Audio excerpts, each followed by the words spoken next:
ఆదోని ప్రజలకందరికీ స్పష్టంగా చెప్తా ఉన్నా, ఎవ్వరు కూడా ₹1 లంచం ఎవరికి ఇవ్వద్దు.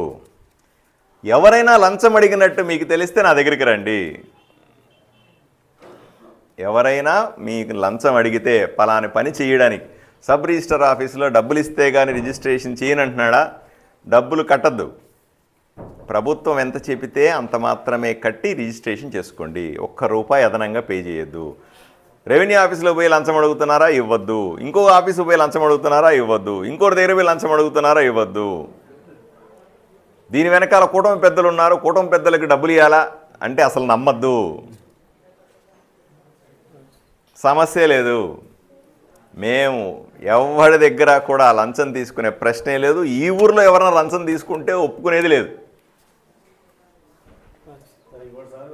మాజీ ఎమ్మెల్యే మీద ప్రతిసారి ఆరోపణలు చేస్తున్నారు కానీ ఒక్క కేసులో కూడా నిరూపించలేకపోయారు. పెద్ద చర్చ నడుస్తుంది సార్.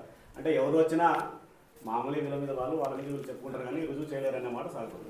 కరెక్ట్. ఎందుకంటే నేను అదే చెప్పాను. ఆయన పదే అంటున్నాడు, ఆయన సంతోషంగా ఉన్నాడు, సంకలు గుద్దుకుంటున్నాడు. 6 నెలలు అయిపోయింది, అసలు నేను నా మీద చర్యలు లేవు, నాకు చర్యలు లేవు, ఇన్ని తప్పులు చేశాను కదా, ఇప్పటికీ నాకు చర్యలు లేవని సంకలు గుద్దేసుకుంటా ఉన్నాడు. ప్రజలకు కూడా తెలుసు, నా దగ్గర కూడా ఇంత పెద్ద కట్ట ఉంది, మొత్తం పైన పంపించున్నారు ప్రభుత్వానికి.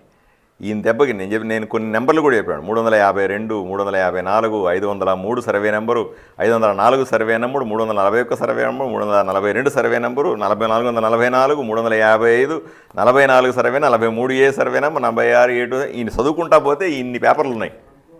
ఇవన్నీ కూడా సాయి ప్రసాద్ రెడ్డి వాళ్ళ అనుచరులు చేసిన కబ్జాలు.